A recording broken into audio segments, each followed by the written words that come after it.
Hello friends, good morning. तो आज हम लोग देखेंगे एक न्यू सीरीज स्टार्ट करने जा रहे हैं जो कि आप लोग के लिए बिल्कुल बहुत ही ज़्यादा वीवीआई होगा और बहुत ही बेनिफिशियल होगा। ये आप लोगों को पता होगा घटना चक्र। तो आज हम लोग हिस्ट्री का घटना चक्र देखेंगे जिसमें 1990 से लेके 2021 तक के प्रश्न पत्र जितने भी हैं, जो भी आपका यूपीएससी और पीसीएस जो होते हैं स्टेट पीसीएस, वो पूछे गए क्वेश्चंस का इसमें संग्रह है। ओके फ्रेंड्स, तो आज हम लोग देखेंगे प्राचीन इतिहास। इतिहास में भी आप लोगों को पता होगा कि प्राचीन इतिहास, मध्यकालीन इतिहास और आधुनिक इतिहास होता है। तो आज हम लोग देखेंगे प्राचीन इतिहास, और प्राचीन इतिहास में हम लोग आज का टॉपिक जो है वो होगा हम लोगों का पाषाण काल। और ये हमारे पास जो भी क्वेश्चंस होंगे बिल्कुल वीवीआई होंगे, और हम कोशिश करेंगे कि आपको ट्रिक के माध्यम से याद करवाएं ताकि आपको दिक्कत नहीं हो। तो चलिए फ्रेंड्स, तो ये आप क्वेश्चंस का आंसर भी यहाँ पे आपको दिख रहा होगा, लेकिन उससे मतलब नहीं है। हम आपको क्वेश्चंस का आंसर बाद में दिखलाएंगे, पहले आपको क्वेश्चंस दिखलाएंगे और आप अपने आप को परखिए कि आप कितना सही कर पा रहे हैं। तो आप कोई भी वर्क कर रहे हैं उससे कोई मतलब नहीं है। बिल्कुल छोटा वीडियो होगा आपका, बिल्कुल 10 से 12 मिनट का, और इस तरह से आपका बिल्कुल बुक सबके पास होता है लेकिन पढ़ नहीं पाता है आदमी। तो बस आप 10 मिनट सुन लीजिए और आपका याद भी हो जाएगा, और रिवीजन भी, अगर आप पढ़े होंगे तो रिवीजन भी हो जाएगा और आपको पता चल जाएगा कि हाँ, आपकी तैयारी जो है कितना अच्छा है।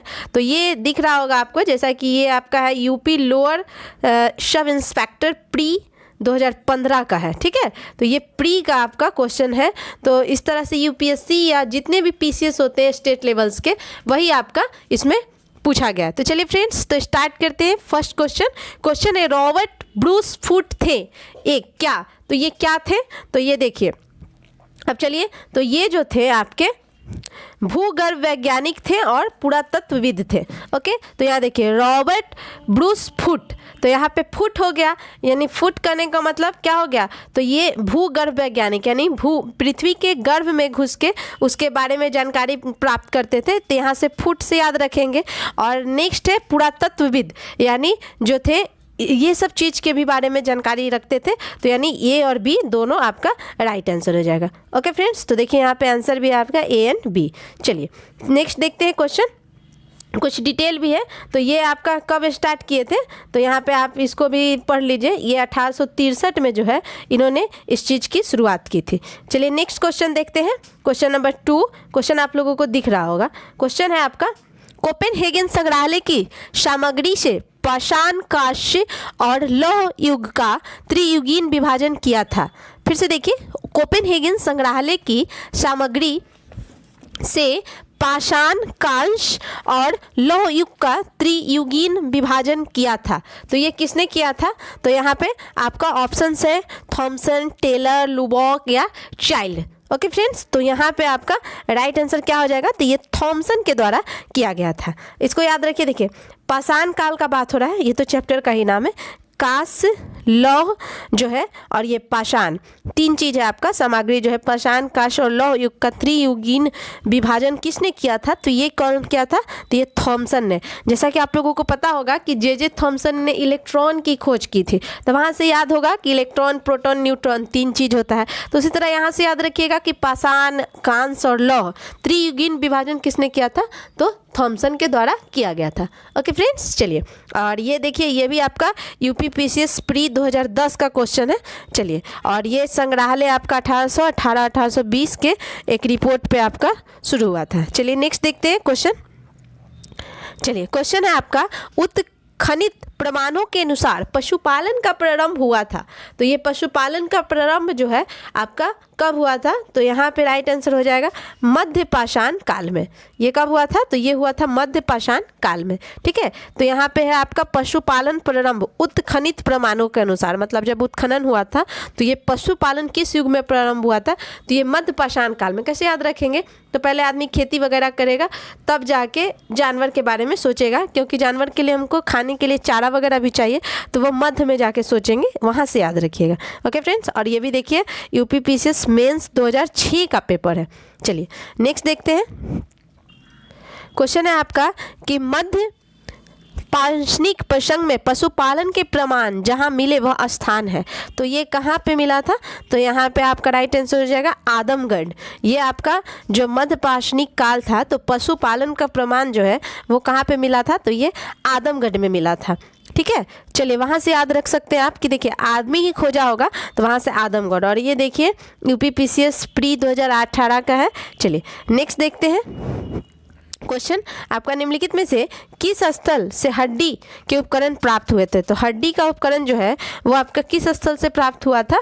तो यहाँ पे आपका ये महदाहा से और सराय नाहर राय दोनों जगह से जो है हड्डी का उपकरण प्राप्त हुआ था। ठीक है, तो यहाँ से आप याद रख सकते हैं। ओके फ्रेंड्स, चलिए नेक्स्ट देखते हैं और ये भी यूपीपीसीएस 2010 का है। चलिए, हड्डी से निर्मित आभूषण भारत में मध्य पाषाण काल के संदर्भ में प्राप्त हुए। तो ये आपका कहाँ प्राप्त हुआ था? तो ये अभी आपने देखे थे कि हड्डी का तो बस आभूषण हो या कुछ भी मिले तो वहीं से आपका प्राप्त हुआ। तो यहाँ पे भी आपका ए और बी जो है सराय नाहर राय और महद्दा से, तो यहाँ पे आपका इंपॉर्टेंट हो जाएगा। और ये आरओ का है, आप लोग जानते होंगे आरओ जो होते हैं रजिस्ट्रार ऑफिसर, उनको बोलते हैं। चलिए नेक्स्ट देखते हैं, एक ही कब्र से 3 मानव कंकाल निकले हैं। तो ये आपका कहाँ पे? तो ये मिला है आपका एक ही कब्र से 3, तो ये मिला है दमदमा से। यानी वो जो कब्र होगा वो दम वाला होगा, मतलब दम वाले आदमी ही खोदे होंगे तब ना उसमें से 3 कंकाल, मतलब ज़्यादा दम लगा के खोदना पड़ा होगा। तो वहाँ से याद रख सकते हैं इसको दमदमा से। ओके फ्रेंड्स, चलिए नेक्स्ट है हमारा, खदानों की कृषि सर्वप्रथम प्रारंभ हुई थी। तो यहाँ पे है खदानों की कृषि जो है सर्वप्रथम प्रारंभ हुई थी। तो ये आपका कब हुआ था? तो यहाँ पे राइट आंसर हो जाएगा नवपाषाण काल में। देखिए कृषि हमको सबसे ज़्यादा इम्पॉर्टेंट हो गया, तो ये हम लोग कहाँ से शुरू कर देंगे? तुरंत ही कृषि शुरू कर दिया जाएगा। तो ये पहली बार जो है मतलब खनिज करें खदान जो है वो कब उत्पादन शुरू हुआ? तो ये नवपाषाण काल में नया नया लोग कृषि करना स्टार्ट कर दिया था। नेक्स्ट है हमारा, भारत में मानव का सर्वप्रथम साक्ष्य कहाँ मिलता है? तो मानव का सर्वप्रथम साक्ष्य जो है वो हमको कहाँ मिलता है? तो ये नर्मदा घाटी। आप लोगों को जैसा पता है कि लोग कहाँ रहेंगे, तो जहाँ नदी वगैरह पानी रहेगा वहीं पे लोग रहते थे, तो वहाँ से याद रखिएगा एक ही आपका नदी का नाम है तो नर्मदा। और देखिए मानव को नर भी बोलते हैं ना, तो नर जो है नर्मदा नदी के नर्मदा घाटी के किनारे मिले थे, वहाँ से याद रखिए। नेक्स्ट है क्वेश्चन,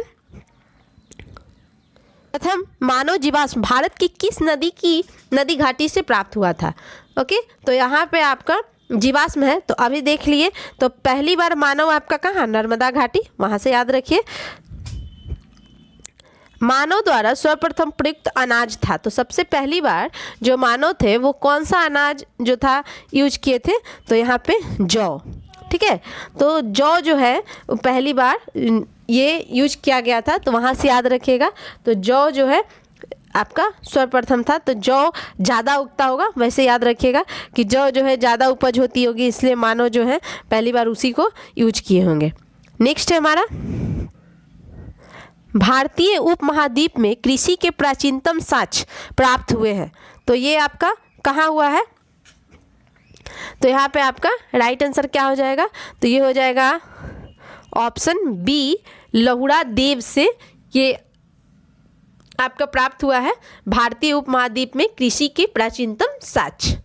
ओके फ्रेंड्स, चलिए नेक्स्ट देखते हैं, में कृषि के प्राचीनतम साक्ष्य प्राप्त हुए हैं। तो ये आपका कहाँ हुआ है? तो यहाँ पे ऑप्शंस आपका चेंज हो गया है, तो यहाँ पे आपका क्या हो जाएगा? तो ये हो जाएगा आपका मेहरगढ़। यहाँ भारतीय उपमहाद्वीप में कृषि के प्राचीनतम साक्ष्य जो है वो आपके मेहरगढ़ से प्राप्त हुए हैं। नेक्स्ट है, भारतीय उपमहाद्वीप में कृषि के प्राचीनतम साक्ष्य कहाँ से प्राप्त हुए? तो ये भी आपका लगातार पूछा गया क्वेश्चन है, तो यहाँ पे आपका आंसर क्या हो जाएगा? यहाँ भी मेहरगढ़ हो जाएगा, ये 2007 का है। नेक्स्ट है हमारा, नवपाषाण युग में भारतीय उपमहाद्वीप के उत्तर पश्चिमी क्षेत्र में निम्नलिखित में से किस स्थान पर कृषि के अभ्युदय के प्रारंभिक प्रमाण प्राप्त हुए हैं? तो यहाँ पे आपका कृषि के बारे में है कि कृषि जो है आपका, तो यहाँ पे फिर देखिए जहाँ भी आए भारतीय उपमहाद्वीप में कृषि का साक्ष्य, तो मेहरगढ़ राइट आंसर हो जाएगा। बस क्वेश्चंस को घुमा के पूछा जा रहा है। भारत में पशुपालन एवं कृषि के प्राचीनतम साक्ष्य प्राप्त हुए हैं, तो यहाँ पे आपका क्या हो जाएगा? फिर से देख लीजिए, तो यहाँ पे आपका देखिए 2 चीज़ पूछ दिया गया, एक तो आपका पशुपालन और एक कृषि के प्राचीनतम साक्ष्य। तो कृषि आपका तो मेहरगढ़ हो जाएगा, तो यहाँ ऑप्शन में मेहरगढ़ है। और यहाँ पे आपका पशुपालन का भी बात हो रहा है, तो यहाँ पे आपका क्या हो जाएगा राइट आंसर।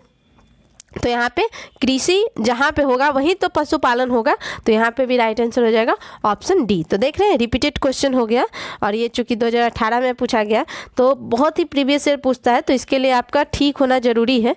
चलिए नेक्स्ट देखते हैं, उस स्थल का नाम बताइए जहाँ से प्राचीनतम स्थायी जीवन के प्रमाण मिले हैं। ठीक है, तो यहाँ पे आपका राइट आंसर क्या हो जाएगा, तो वो हो जाएगा आपका मेहरगढ़। देख रहे हैं प्राचीनतम अस्थाई जीवन का प्रमाण, तो अस्थाई जीवन कब होगा, जहाँ हमारे खाने पीने की व्यवस्था होगी। तो कृषि आपका मेहरगढ़ में साक्ष्य मिला, तो लोग अस्थाई रूप से वहीं जाके रहने लगे। नहीं तो पहले के आदि मानव घूम घूम के अपना जीवन यापन करते थे, जैसे आज यहाँ गए वहाँ पे जितने कंदमूल लगे हैं खा लेते थे और फिर कल होके आगे बढ़ते थे। तो इस तरह से जब कृषि हो गई तो वहाँ पे वो लोग अस्थाई हो गए, तो मेहरगढ़ में उनके अस्थाई होने का प्रमाण मिला है। चलिए नेक्स्ट देखते हैं, किन स्थानों से मध्यकाल में पशुपालन के प्रमाण मिले हैं। तो यहाँ पे आपका पशुपालन का प्रमाण जो है वो आपका किस स्थान से मिला, तो वो यहाँ पे हो जाएगा राइट आंसर आपका बागोर। जो बागोर जगह है वहाँ से इस चीज़ का प्रमाण मिला था। चलिए नेक्स्ट देखते हैं क्वेश्चन, और बागौर जो है ये आपके राजस्थान में है, अभी प्राचीन राजस्थान जो है वहाँ पे आपका बागौर जगह है। नेक्स्ट है, निम्नलिखित में से किसको चालकोलिथिक युग भी कहा जाता है। तो यहाँ पे चालकोलिथिक युग जो है वो हम लोग किसको बोलते हैं, तो ये ताम्रपाषाण युग को हम लोग चालकोलिथिक युग बोलते हैं। ओके फ्रेंड्स, चलिए नेक्स्ट देखते हैं क्वेश्चन, निम्नलिखित में से किस पुरास्थल में पाषाण संस्कृति से लेकर हड़प्पा सभ्यता तक के सांस्कृतिक अवशेष प्राप्त हुए हैं। तो ये आपका कहाँ हुआ है, तो यहाँ पे आपका राइट आंसर क्या हो जाएगा, तो ये हो जाएगा मेहरगढ़। ओके फ्रेंड्स, देखिए यहाँ पे संस्कृति से लेकर हड़प्पा सभ्यता तक के संस्कृति के अवशेष जो हैं वो प्राप्त हुए हैं, तो वो आपका हुआ है मेहरगढ़ में प्राप्त। ओके फ्रेंड्स, चलिए तो मेहरगढ़ जो है आपका वर्तमान में अगर बात किया जाए तो ये पाकिस्तान में है। ठीक है, चलिए नेक्स्ट क्वेश्चन देखते हैं, नवदा टोली का उत्खनन किसने किया था। तो ये नवदा टोली जो है इसका उत्खनन जो है वो किया गया था HD संकालिया ने इनका उत्खनन किया था। ओके फ्रेंड्स, चलिए नेक्स्ट देखते हैं क्वेश्चन, और ये नवदा टोली जो है वो अभी वर्तमान में MP में यानी मध्य प्रदेश में है। नवदा टोली किस राज्य में है, तो अब चलिए ये आपके लिए जैकपॉट हो गया, अभी हम आपको बताए थे, तो ये आपका MP मध्य प्रदेश में हो जाएगा। चलिए नेक्स्ट है, बृहत पाषाण स्मारकों की पहचान की गई थी, तो ये आपका कहाँ किया गया था, तो यहाँ पे आपका राइट आंसर क्या हो जाएगा, तो हो जाएगा मृतक को दफनाने के स्थान के रूप में। तो यहाँ देखिए बृहत पाषाण स्मारक मीन्स क्या, तो यहाँ पे आपका पहले तो मंदिर वगैरह होते नहीं थे, तो उस समय से याद रख सकते हैं कि लोग जो थे मरते होंगे तो उनको दफनाने के लिए यूज किया जाता होगा बृहत पाषाण स्मारक। ओके फ्रेंड, चलिए नेक्स्ट देखते हैं क्वेश्चन, राख का टीला निम्नलिखित में से किस नवपाषाणिक स्थल से संबंधित है। ओके फ्रेंड्स, तो यहाँ राख का टीला का बात हो रहा है, तो ये आपका, तो यहीं पे आपका राइट आंसर क्या हो जाएगा, तो ये हो जाएगा सगन कल्लू। ये सगन कल्लू जो है राख का टीला किस नवपाषाणिक स्थल से संबंधित है, तो ये किससे संबंधित हो जाएगा राख का टीला, तो ये सगन कल्लू जो है स्थान उससे आपका ये जो है रिलेटेड हो जाएगा। नेक्स्ट देखते हैं क्वेश्चन, भीमबेटका किसके लिए प्रसिद्ध है। तो आप सभी को ये पता होगा, तो भीमबेटका जो है गुफाओं के शैल चित्र हैं, तो ये उसके लिए आपका प्रसिद्ध है। और आपको पता होगा कि भीमबेटका आपका कहाँ है, तो ये मध्य प्रदेश में, और मध्य प्रदेश के रायसेन जिले में है। चलिए नेक्स्ट है हमारा, कौन सा स्थल प्रागैतिहासिक चित्रकला के लिए प्रसिद्ध है। तो यहाँ पे आपका क्या हो जाएगा, तो यहाँ पर प्रागैतिहासिक चित्रकला दिख रहा है, तो ये कौन सा स्थल आपका प्रसिद्ध है, तो यहाँ पे आपका क्या हो जाएगा भीमबेटका। ओके फ्रेंड्स, चलिए नेक्स्ट है हमारा, भीमबेटका की गुफाएं कहाँ स्थित है। तो भीमबेटका की गुफाएं आपका कहाँ स्थित हो जाएगी, तो अभी हम आपको बताएं कि ये आपका मध्य प्रदेश में, तो यहाँ पे सब मध्य प्रदेश कई जगह है, लेकिन ये रायसेन जिला जो है अब्दुल्लागंज रायसेन जिला में स्थित है। नेक्स्ट है, भारत में किस शिलाश्रय से सर्वाधिक चित्र प्राप्त हुए? तो ये किससे हुआ है? तो सबसे अधिक चित्र जो है वो आपका प्राप्त हुआ है भीमबेटका से। नेक्स्ट है क्वेश्चन, आपका क्वेश्चन नंबर, निम्नलिखित में से किस भारतीय पुरातत्ववेदा ने पहली बार भीमबेटका गुफा को देखा और उसके शैल चित्रों के प्रागैतिहासिक महत्व को खोजा? तो ये सबसे पहली बार किसने देखा और किसने खोजा? तो यहाँ पे आपका राइट आंसर क्या हो जाएगा? तो राइट आंसर हो जाएगा वीएस वांकर। ये वीएस वांकर के द्वारा किया गया था। भीमबेटका को पहली बार देखा और उसके चित्रों के बारे में अध्ययन किया। और ये जो है आपका यूनेस्को की विश्व विरासत स्थल में भी आपका ये सम्मिलित है। नेक्स्ट है, गैरिक मित भांड पात्र OCP का नामकरण हुआ था, तो ये कब हुआ था? तो यहाँ पे आपका राइट आंसर क्या हो जाएगा? तो ये हस्तिनापुर जो है वहाँ पे ये किया गया था। ओके फ्रेंड्स, चलिए नेक्स्ट क्वेश्चन देखते हैं। क्वेश्चन है आपका, ताम्र समकाल में महाराष्ट्र के लोग मृतकों को घर के फर्श के नीचे किस तरह रखकर दफनाते थे? तो उस समय जो है लोग मर जाते थे तो उसको दफनाते थे, तो किस तरह रख के दफनाते थे? तो ये रखते थे आपके, तो यहाँ पे आपका डायरेक्शन है उत्तर से दक्षिण की ओर, उत्तर से दक्षिण की ओर रख के और तब लोग इसको दफनाते थे ताम्रपाषाण युग में। नेक्स्ट क्वेश्चन है हमारा, निम्नलिखित में से किस स्थल से मानव कंकाल के साथ कुत्ते का कंकाल भी सावधान से प्राप्त हुआ है? तो ये किस जगह से ऐसा हुआ है? तो यहाँ पे आपका राइट आंसर क्या हो जाएगा? तो ये हो जाएगा बुर्ज होम जो है वहाँ से ये चीज़ प्राप्त हुआ है। ओके फ्रेंड्स, और बुर्ज होम का बात करते हैं तो ये अभी वर्तमान में आपके जम्मू कश्मीर में स्थित है। ओके फ्रेंड्स, चलिए नेक्स्ट देखते हैं क्वेश्चन, निम्नलिखित में से किस स्थान पर मानव के साथ कुत्ते को दफनाए जाने का साक्ष्य मिला है? तो अभी आपने देखा, तो यहाँ पे आपका क्या हो जाएगा? तो बुर्ज होम राइट आंसर हो जाएगा। नेक्स्ट देख रहे हैं, गर्त आवास के साक्ष्य प्राप्त हुए हैं। तो गर्त जो है ये आपके कहाँ पे प्राप्त हुए हैं? तो यहाँ पे आपका ये भी आपका बुर्ज होम जो है इसका राइट आंसर हो जाएगा। तो गर्तवास मीन्स होता है गड्ढों वाला घर, तो गड्ढों वाला घर जो है ये भी बुर्ज होम कुत्ते के साथ जो है आपको मिला है मानव का शव, ये भी बुर्ज होम। तो गर्त आवास मीन्स तो समझ गए, गड्ढे वाले घर को बोलते हैं गर्त आवास। नेक्स्ट देखते हैं, विंध्य क्षेत्र के किस शिलाश्रय से सर्वाधिक मानव कंकाल मिले हैं? तो ये किस जगह से मिला है? तो यहाँ पे आपका राइट आंसर हो जाएगा लेखहिया। लेखहिया जो है वहाँ पे आपका शिलाश्रय से सर्वाधिक मानव कंकाल मिला है। ओके फ्रेंड्स, चलिए नेक्स्ट देखते हैं क्वेश्चन, और यहाँ पे सर्वाधिक कहने का मतलब कितना कंकाल मिला है तो वो भी आप नोट कर लीजिए। तो यहाँ पे 27 कंकाल मतलब 27 लोगों का कंकाल एक साथ मिला है, तो याद रखिएगा लेखहिया। तो यहाँ से याद रख सकते हैं सर्वाधिक, लेख मीन्स लाखों, ठीक है। तो यहाँ पे ल अख है ना, तो वहाँ से लेख से याद रखेंगे लाख, ठीक है। तो लाखों कंकाल मिले हैं लेखहिया से, ठीक है। चलिए नेक्स्ट देखते हैं क्वेश्चन, यहाँ पे आपका कथन दिया गया और इसमें आपको कारण भी बताना है। तो चलिए देखते हैं क्वेश्चन, कथन पर क्वेश्चन है आपका कि विंध्य क्षेत्र के पाषाण युगीन लोगों ने नूतन भूतल काल के अंत में गंगा घाटी की प्रवचन किया था और उसका कारण है कि जलवायु परिवर्तन के कारण इस काल में शुष्कता का चरण था। ओके फ्रेंड्स, तो यहाँ पे आपका दिख गया और यहाँ पे आपको बताना है, ये तो क्वेश्चंस थे। अब यहाँ देखिए ऑप्शंस हैं आपके पास, तो आपको बताना है कि क्या सही है, उत्तर सही है या उसका व्याख्या सही है। तो यहाँ पे आपका राइट आंसर क्या हो जाएगा? तो यहाँ पे राइट आंसर है ऑप्शन ए, यानी ए और आर दोनों सही है तथा आर ए की सही व्याख्या है। ओके फ्रेंड्स, तो चलिए ए और आर दोनों सही है आपका और आर जो है ए की व्याख्या भी कर रहा है। नेक्स्ट क्वेश्चन देखते हैं, भारतीय पुरातत्व सर्वेक्षण विभागों मंत्रालयों में से किसका संलग्न कार्यालय है? तो ये पुरातत्व सर्वेक्षण जो है ये कौन देखता है? तो यहाँ पे आपका क्या हो जाएगा? संस्कृति मंत्रालय जो है उनका ये कार्य हो जाता है भारतीय पुरातत्व सर्वेक्षण। ओके, तो ये संस्कृति मंत्रालय के अंतर्गत आता है। नेक्स्ट है हमारा, भारतीय पुरातत्व का जनक किसे कहते हैं? तो भारतीय पुरातत्व का जनक जो है ये हम लोग अलेक्जेंडर कनिंघम को बोलते हैं। नेक्स्ट क्वेश्चन है, राष्ट्रीय संग्रहालय कहाँ पर है? तो यहाँ पे राष्ट्रीय संग्रहालय जो है वो आपका कहाँ पे है? तो ये आपका भोपाल में आपका राष्ट्रीय संग्रहालय जो है ये स्थित है। ठीक है, और इसका नाम जो है बदल कर क्या कर दिया गया है राष्ट्रीय संग्रहालय का? तो इसका नाम बदल के कर दिया गया है इंदिरा गांधी राष्ट्रीय संग्रहालय। ठीक है, तो यहाँ से याद रखिएगा, जो कि अभी आपका एमपी में स्थित है और ये भारत सरकार के अंतर्गत संस्कृति विभाग के अंतर्गत आती है।